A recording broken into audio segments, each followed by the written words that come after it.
Welcome to the F-Bound Podcast. I'm your host, Shannon Schroeder, Executive Function Coach. I help neurodivergent women learn tips and strategies to improve the life skills that will help them be successful. Emotional regulation and neurodiversity. I'm always talking about neurodiversity and its impact on life. Today I'm going to explore the connection between emotional regulation and neurodiversity. Have you ever found yourself in a situation where your emotions are so intense that they hinder your day-to-day activities? Or perhaps you know someone who seems stuck in a spiral of overwhelming emotions, impeding their ability to perform tasks they very much want to? Understanding emotional overwhelm and neurodivergence. Neurodivergent people often have unique brain wiring that can result in emotions taking over other parts of the brain, impacting daily functions. This is not a reflection of laziness or lack of intelligence. It's simply a manifestation of neurodivergence. The key to managing this emotional overwhelm lies in understanding the role of different parts of the brain. As Daniel Goleman outlines in his book, Emotional Intelligence, Why It Can Matter More Than IQ, the limbic system, the emotional part of our brain, plays a crucial role in regulating our emotions. It includes the nucleus accumbens, which handles the mood, motivation, and pleasure, the amygdala, responsible for emotional control and prioritizing actions, and the hippocampus, which stores memories. For people who have conditions like ADHD, the feeling part of the brain often overpowers the thinking part, leading to emotional flooding.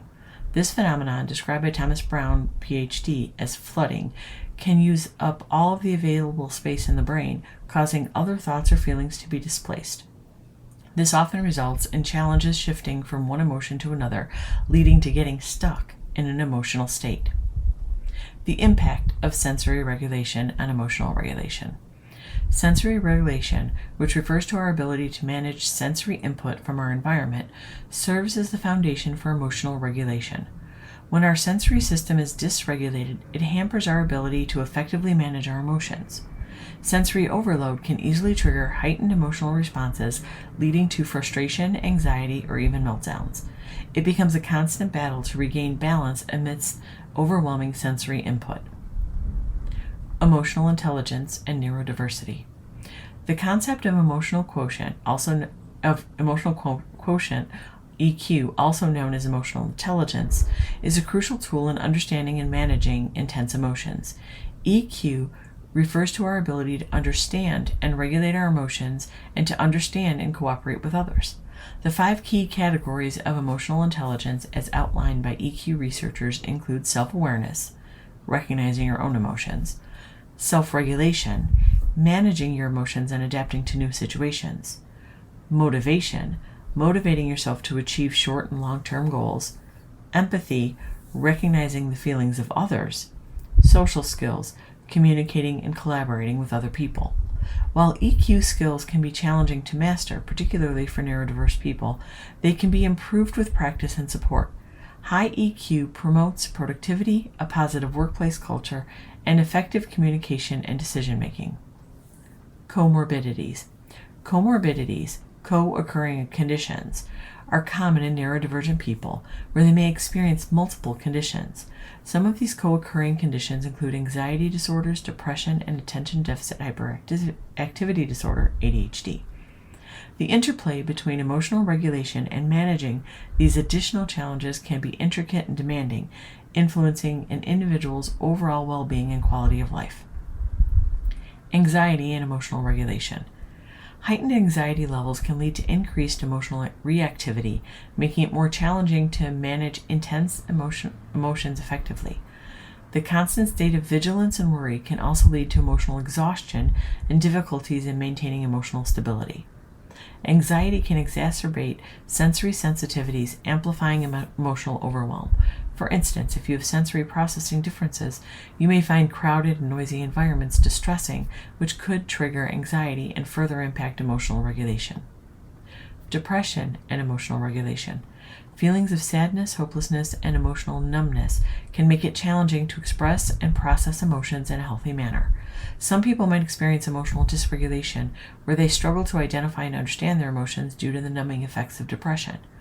The sensory and social challenges that often accompany neurodivergent conditions may contribute to feelings of isolation and loneliness, which can worsen depressive symptoms and further complicate emotional regulation. ADHD and emotional regulation. ADHD can influence emotional regulation through difficulties in attention, impulse control, and executive functioning. ADHDers may find it challenging to sustain focus on emotional cues and may struggle to regulate impulsive emotional responses. This can result in emotional outbursts, irritability, and challenges in accurately interpreting and responding to others' emotions. Executive functioning deficits in planning and organization can hinder the development of coping strategies for emotional regulation, making it difficult for people with ADHD to effectively manage their emotions in various situations. Co-occurring conditions can significantly influence emotional regulation, creating complex challenges that require a thoughtful and individualized approach to treatment and support. Masking and camouflaging. Masking and camouflaging are coping mechanisms that some neurodivergent people may adopt to navigate and fit neurotypical social norms and expectations. These strategies involve suppressing or hiding their true neurodivergent traits and behaviors to appear more normal. While these coping mechanisms can help people blend in and avoid judgment or discrimination, they can have significant impacts on emotional well-being and mental health. Masking refers to the act of concealing your true neurodivergent characteristics, such as stimming, self-stimulatory behaviors, atypical speech patterns, or sensory sensitivities. You might actively mimic or imitate neurotypical behavior to appear more normal in social situations. Camouflaging involves adapting and blending in with social environment, even to the point of imitating social cues and behaviors. It goes beyond masking and requires constant monitoring and adjustment to appear neurotypical, which can be incredibly taxing. Masking and camouflaging can take a toll on an individual's emotional and mental well-being in several ways. Emotional exhaustion. Constantly pretending to be someone you're not and suppressing your authentic self can be emotionally draining. The effort required to maintain this facade can lead to exhaustion and increased stress levels. Identity crisis. Engaging in masking and camouflaging behaviors over an extended period can lead to an internal conflict between your true identity and the persona they pretend to the world. This can result in feelings of confusion and loss of identity. Anxiety and fear of rejection. Neurodivergent people may fear being judged, rejected, or ostracized if their true selves are revealed. The fear of not being accepted for who they are can trigger anxiety and perpetuate the need to continue masking. Social isolation. While masking and camouflaging may allow you to navigate social situations, it can also lead to feelings of isolation and disconnection. You might feel like you can't truly connect with others because you're not being authentic. Increased stress and burnout. The constant effort to hide your neurodivergent traits and maintain a neurotypical facade can lead to chronic stress and burnout. This can exacerbate existing mental health conditions or contribute to the development of new ones. Neglect of self-care. In the pursuit of camouflaging, you might neglect self-care and fail to address your own needs. This neglect can further compromise mental health and well-being. Reduced emotional expression. Masking can result in reduced emotional expression as you become conditioned to suppress your genuine emotions. This emotional suppression can hinder emotional processing and lead to emotional regulation difficulties. Imposter syndrome.